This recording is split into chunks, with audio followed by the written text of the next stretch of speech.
Welcome to TradeTheMBI.com. This is John. This report is for the 30th of January. Well, back from my little spa retreat at the lake, and market a little frenetic here. We had the magenta pop up above yellow here, which really was the impetus. And as I pointed out, a while ago, the pain trade was to the upside, and the expectation was that you had so many people focused on the negative aspects of things that it just presented great opportunities to the upside. And we're still getting a little back and forth because the data is so mixed economically, and hard to get a real feel because, again, this is what I had pointed out, the end part of last year. You're going to have these erratic readings, which we had positive GDP growth, but that was mixed with the fact that it was mostly inventory gain. Will that result in discounts coming forward if they can't unravel that inventory increase? Businesses, are they consolidating? Are they holding back? The real test is on consumers, and if we see consumer spending not necessarily dip, but we have to watch whether or not, with the inflation increases, whether or not that spending is growing to match inflation or if it's contracting. And if consumers are starting to pull back, will that create a ripple for later on, middle part of the year? And then, but for now, it's sort of in between.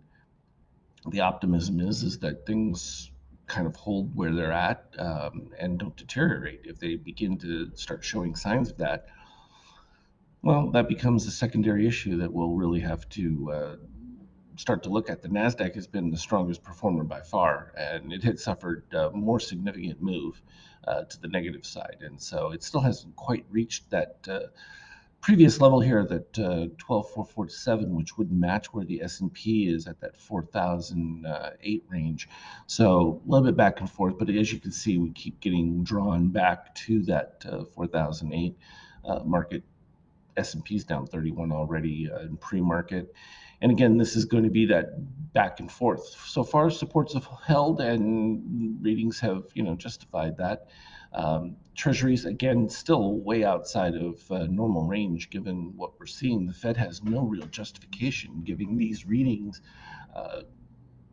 to lower rates. Now, the market is anticipating later on they're not going to have any choice. But a lot of it, too, could be just a lot of money moving towards treasuries as a safety net, given the increase in yield at this particular stage. Oil still remaining relatively high, given, past overall, but still lower than where it had been. Again, the longer that goes and the more it's able to adapt, if there's any break in that, that would definitely be a positive. But at this particular point, it still continues to be a drag and continues to suck liquidity. And gold in a little bit of a retrace setup here, but again, still cyan under red. So would expect gold to continue its press. Still relatively cheap given what we had seen overall. It has not matched the inflation and or the devaluation of the currency. And you can see that in the euro. I mean, we went from subpar now to we're all the way at, back up to 109. Huge move for the euro coming back, and nothing's better in the EU. It's just the expectation is that the dollar is weakening. And the more reports you get of trade deals and that outside of U.S. currency for commodities and that, I think the dollar situation becomes worse, and that's not a great thing. We expected crypto to bounce and move, and it got above that critical 22 level here that we had previously marked as an expectation for the move back up, performing exactly as expected and more stable as an inflationary hedge. As I pointed out, that so many of the weaker hands had been squelched out after that whole debacle with SBF, and now we're starting to see that, okay, there's some stabilization.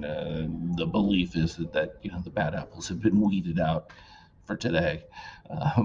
Again, this becomes a situation of ETH versus Bitcoin, and the practical applications. ETH tends to have a few more options in that case, but again, this is going to continue to be a counter threat as far as being outside of currencies that in all situations are not looking great with the deficits they're all running, and It'll be interesting to see with the new Congress whether or not some of those budgetary restrictions, of course, Yellen already talking about extraordinary measures in what has to be done for handling the budget situation. And you can see I still continue. I had charts up earlier and then it went off and clicked back on. I've been dealing with that for the last several hours. So it's a continuation nightmare for me. I'm still working on different configurations that will stop this happening from the TS. I have reset it and redone it over and over again, and it just continues to be a headache for me.